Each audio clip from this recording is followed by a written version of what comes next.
ಸೌಂದರ್ಯವತಿ ಆದ ತರುಣಿದ್ದಾಳೆ. ಅವಳನ್ನು ಮದುವೆಯಾಗಬೇಕೆಂದು ಇಷ್ಟಪಟ್ಟಿದ್ದೇನೆ. ಹೋಗಿ ಸುಗ್ರೀವ ಸಂಧಾನ ಮೂಲಕ ಅವಳನ್ನು ಕರಕೊಂಡು ಬಾಯಲು ಆಯ್ಕೆ ಮಾಡಿದ್ದಾನೆ.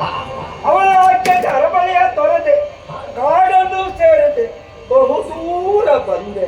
ಕದಂಬ ವರದಲ್ಲಿ ಇದ್ದಾಳೆ ಎಂದು ಹೇಳಿದ ಮಾತು ಮುಂದೆ ಬುದ್ಧ ಬರುತ್ತಿರುವಾಗ ಇದೇನುವೆ ಕದಂಬವನ ಆಕಾಶವನ್ನೇ ತುಂಬಿಸುತ್ತಿದೆಯೋ ಎಂದು ಕಾಣುತ್ತದೆ. ನಿಬಿಡವಾಗಿ ಬೆಳೆದಂತಹ ಮರಗಳು ರೆಂಬೆಗಳೆಲ್ಲ ಆ ಕಡೆ ಈ ಕಡೆ ಹರಡಿಕೊಂಡಿದೆ. ಕಪ್ಪರ ಬೆಸಗಿದಂತೆ ತೋರುತ್ತವೆ. ಪಕ್ಷಿಗಳೆಲ್ಲ ಬೇಕಾದಷ್ಟು ಹಣ್ಣನ್ನು ತಿಂದು ಆ ಕಡೆಯಿಂದ ಈ ಕಡೆ ಹಾರಾಡುತ್ತಾ ಇರುತ್ತಾ ಇದೆಯಲ್ಲ. ಓಹೋ, ಅಲ್ಲಿ ಸಾಧು ಪ್ರಾಣಿಗಳು, ಇಲ್ಲಿ ದುಷ್ಟ ಪ್ರಾಣಿಗಳು.